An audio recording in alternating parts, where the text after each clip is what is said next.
Micro propagation of orchids. Orchids ये विशेष कुछ पौधे हैं जो ऑर्किडेसी फैमिली में आते हैं।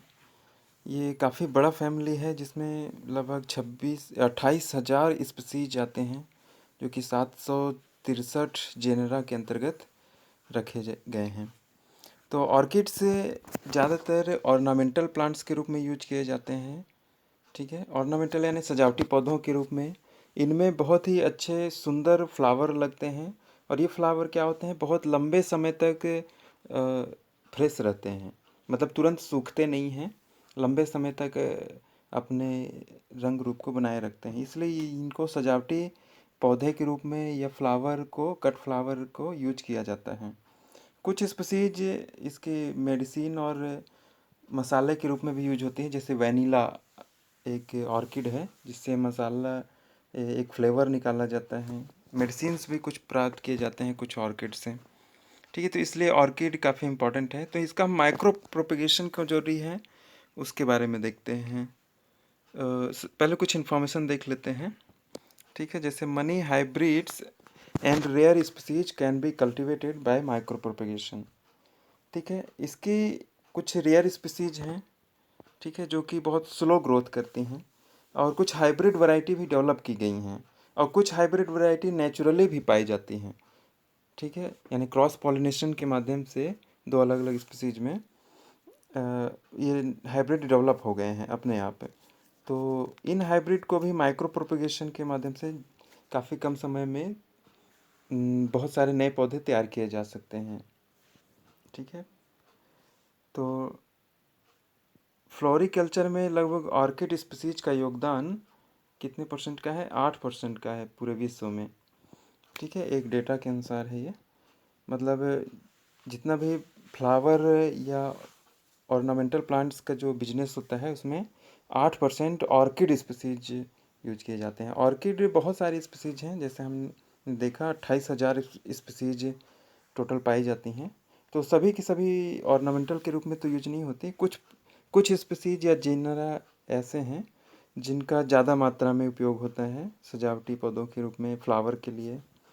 ठीक है, कुछ एग्जांपल यहाँ पर देख लेते हैं ऑर्किड्स का, जैसे फैलेनोप्सिस, ठीक है, cymbidium, dendrobium, arundina, phaius, anoectochilus, vanda, vanilla. Vanilla से एक फ्लेवर निकाला जाता है, वेंडा भी आपने सुना होगा। ठीक है, पेफियोपेडिलस, ठीक है, ये काफ़ी अच्छा पौधा होता है। स्लीपर, वीनस स्लीपर, सॉरी इसी को बोलते हैं शायद ना, हाँ, वीनस स्लीपर भी कॉमन नेम बोला जाता है। ऑन्सिडियम, साइप्रिपेडियम, इसी तरीके के बहुत सारे जेनरा हैं, जैसे 763 जेनरा आपने पढ़ा ऊपर। ठीक, तो ये कुछ नाम हैं जो कि काफ़ी फेमस हैं, इनका उपयोग किया जाता है किसमें? फ्लोरिकल्चर में। तो क्यों ये ज़रूरी है, ये यहाँ पे लिखा है, देखिए, produce spice and medicine. Vanilla से स्पाइस या मसाले के रूप में फ्लेवर प्राप्त किया जाता है। ऑर्किड्स के फ्लावर काफ़ी लंबे समय तक फ्रेश बने रहते हैं, देख चुके हैं हम ऊपर ना। इसके हाइब्रिड वैरायटी भी पाई जाती हैं। ठीक है, कुछ हमने हाइब्रिड वैरायटी डेवलप किया है, और कुछ नेचुरली हाइब्रिड वैरायटी भी पाई जाती हैं ऑर्किड्स की। ठीक है, नेचर में उगते हुए पाए जाते हैं। माइक्रो प्रोपगेशन क्यों ज़रूरी है? आखिर इसका हम सीड के माध्यम से भी तो इसको हम नए पौधे तैयार कर सकते हैं या इसको कल्चर किया जा सकता है, परंतु माइक्रो प्रोपगेशन क्यों ज़रूरी है? तो इसका कारण ये है कि ज़्यादातर ऑर्किड्स क्या होते हैं, धीरे धीरे ग्रो करते हैं, स्लो ग्रोवर्स होते हैं, जिसमें फ्रूटिंग फ्लावरिंग में काफ़ी समय लग जाता है। ठीक है, तो इसीलिए क्या करते हैं कि माइक्रो प्रोपगेशन में हम कोई टिश्यू लेते हैं एक्सप्लांट के रूप में, जनरली सूट, एपिकल मेरिस्टेम लिया जाता है, और कम समय में ही ज़्यादा पौधे तैयार किए जा सकते हैं। तो माइक्रो प्रोपगेशन के लिए, इसके लिए बहुत सारे प्रोटोकॉल डेवलप किए गए हैं, अलग अलग स्पीसीज के ऊपर या अलग अलग जीनस के ऊपर।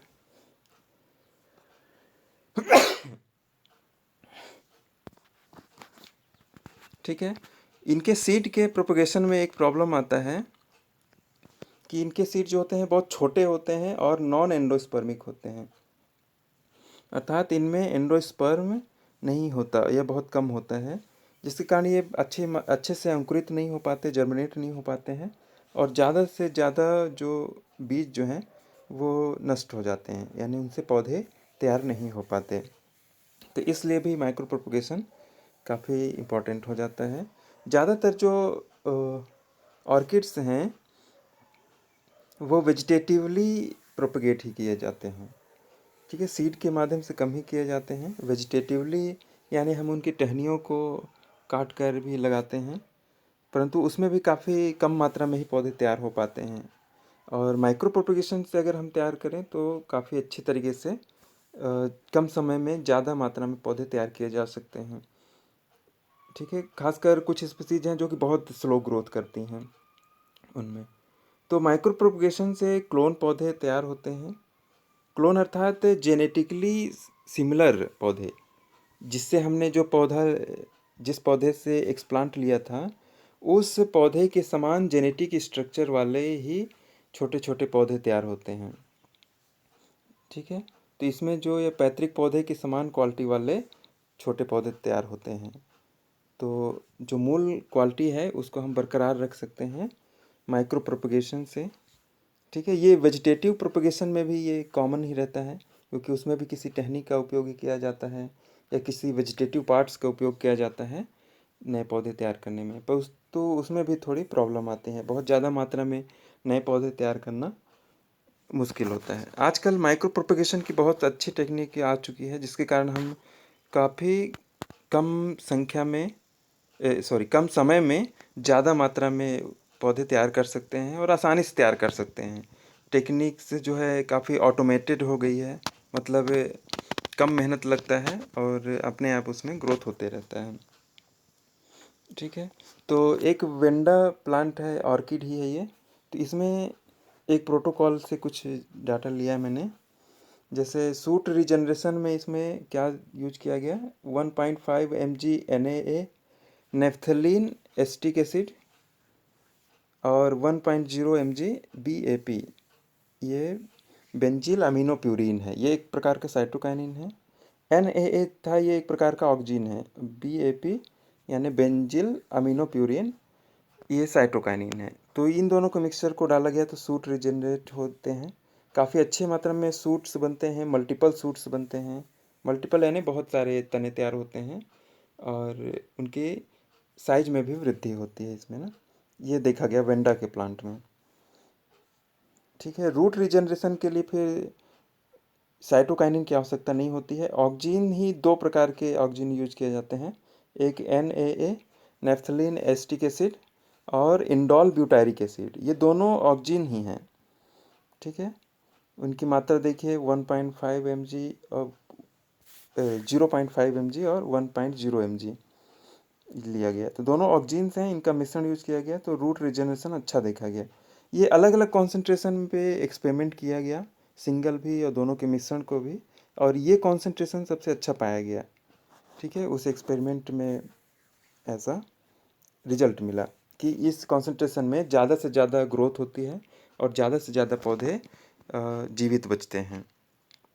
ठीक है, उसके बाद सूट और रूट बनने के बाद माइक्रो प्रोपगेशन में हार्डनिंग का एक प्रोसेस होता है।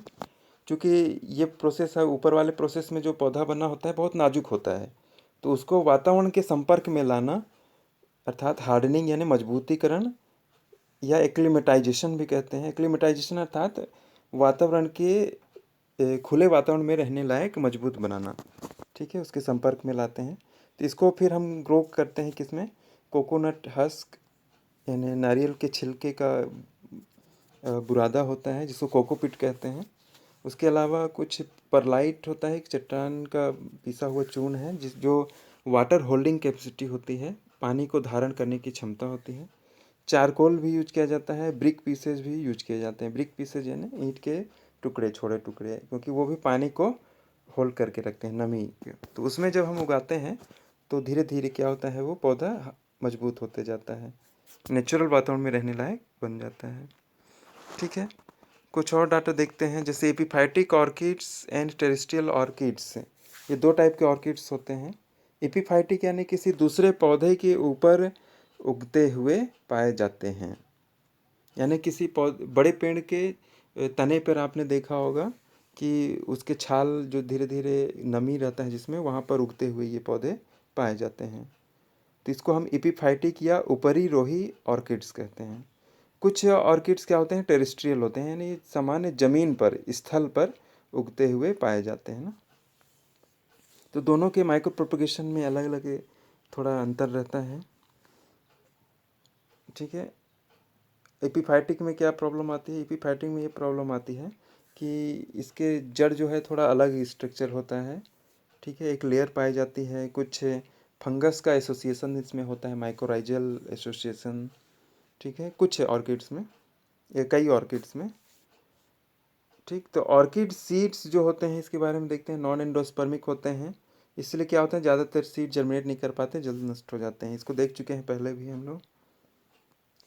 और इसके अलावा जो ऑर्किड्स होते हैं ये दो टाइप में बांटते हैं उसके तने के आधार पे। मोनोपोडियल मतलब एक सिंगल सीधा तना होता है, सीधा मतलब एक तना जाएगा, साइड में पत्तियां बनती जाएंगे, और इन्फ्लोरेंस भी उसके टर्मिनल पे ही बनता है, इसमें ब्रांचिंग नहीं होते हैं। सिम्पोडियल में क्या होते हैं, छोटे छोटे ब्रांचेस भी होती हैं। ठीक है, ब्रांचें निकलती हैं और उसको सभी में फ्लावरिंग हो सकता है ना। तो ये हो गया क्या, दो टाइप होते हैं, मोनोपोडियल ऑर्किड्स और सिम्पोडियल ऑर्किड्स, ये तने के स्ट्रक्चर के आधार पे। सीड प्रोपगेशन से कई ऑर्किड्स में वेरिएशन आ जाते हैं। सीड प्रोपगेशन क्यों अच्छा नहीं होता, क्योंकि सीड कई बार जर्मिनेट ही नहीं कर पाते हैं। और दूसरा, सीड प्रोपगेशन जो होता है, ये सीड कैसे बनते हैं, सेक्सुअल रिप्रोडक्शन से, जिसमें क्या होता है कि दोनों प्रकार के मेल गैमीट आपस में मिलते हैं। तो दोनों मेल और फीमेल गैमीट अलग अलग पौधे से आ सकते हैं, जिसके कारण क्या हो सकता है, जेनेटिक मिक्सिंग होती है और वेरिएशन उत्पन्न हो जाता है। तो चूँकि हमको ज़रूरी होता है कि मूल क्वालिटी को मेंटेन रखा जाए, जैसे कोई ख़ास कलर का फ्लावर है, तो अगर उस कलर के फ्लावर में चेंजेस आ जाता है, यानी उसके कलर में चेंजेस आ जाता है, तो वो अच्छा नहीं माना जाएगा, है ना। क्योंकि हमको उसी कलर का फ्लावर चाहिए, हम बहुत सारा पौधा तैयार करना चाहते हैं। तो इसके लिए वेजिटेटिव प्रोपगेशन अच्छा होता है, उसी का एक और माइक्रो प्रोपगेशन एक तरीका है, जिसमें हम इन विट्रो टेक्निक्स यूज करते हैं, टेस्ट ट्यूब्स या ग्लासवेयर्स में या प्लास्टिक के बने हुए कुछ उपकरण में हम इसको ग्रो करते हैं। कल्चर मीडियम प्रोवाइड करते हैं, प्लांट हार्मोन्स हम ऊपर से देते हैं ना, एक कंट्रोल एनवायरनमेंट में। ठीक है, तो इसमें पड़ने वाले पौधे क्लोन होते हैं, जिनके मूल गुणों में कोई बदलाव नहीं आते हैं। ठीक, तो ये इस प्रकार से माइक्रो प्रोपगेशन इसमें काफ़ी ज़रूरी है और काफ़ी यूज भी किया जा रहा है। और माइक्रो प्रोपगेशन आजकल बहुत तेज़ भी हो गया है, क्योंकि काफ़ी अच्छी टेक्निक्स डेवलप हो चुकी हैं, काफ़ी ज़्यादा स्टडी हो चुका है और ऑटोमेशन आ चुका है, यानी अब बहुत कम करना पड़ता है, बाकी सारे काम मशीन अपने आप कर लेती हैं। ठीक है, तो कम मेहनत में ज़्यादा अच्छे तरीके से भी ज़्यादा पौधे तैयार किए जा सकते हैं। तो इसके बारे में कुछ पिक्चर्स हैं, देखते हैं। ठीक है, जैसे ये एक बर्ड हेड ऑर्किड है। ठीक है, इसमें ऑर्किड में आप ध्यान से देखेंगे तो इसके फ्लावर में एक छोटा सा बीच में स्ट्रक्चर है, जो कि बर्ड्स के हेड की तरह दिखता है, जो चिड़ियों के सिर की तरह दिखता है। यहाँ बीच में देखिए, ये बर्ड के हेड की तरह दिखता है, इसलिए इसको बर्ड हेड ऑर्किड कहते हैं, कॉमन नेम है इसका। ठीक है, इसके अलावा और भी पाए जाते हैं, जैसे एक मंकी, बीच में उसका एक मंकी के जैसा स्ट्रक्चर बना होता है, तो मंकी ऑर्किड भी कहते हैं। ठीक है, एक स्लीपर ऑर्किड होता है, ये देखिए स्लीपर ऑर्किड है, ये विनस स्लीपर ऑर्किड कहते हैं, जिसमें ये देखिए ये स्लीपर यानी सैंडल के जैसा दिखाई दे रहा होगा आपको, है ना। ये वाला पोर्शन है आगे का और ये पीछे का समझ लीजिए, और ये ऊपर से कवर करने के लिए, तो इसको स्लीपर ऑर्किड भी कहते हैं। ये बहुत बहुत सारे पौधे इस तरह के देखने को मिलते हैं, अलग अलग कलर के फ्लावर्स हैं, पूरा जीनस है या एक सब फैमिली ही है, जिसको क्या स्लीपर ऑर्किड कहा जाता है। ठीक है, ठीक है, ये भी कुछ ऑर्किड्स का ही है। ठीक है, ऑर्किड्स के बहुत सारे सुंदर फ्लावर वाले पौधे मिलते हैं। ठीक है, ये भी ऑर्किड है कि नहीं देखना होगा। ठीक है, इस वीडियो में इतना ही देखते हैं। Thank you.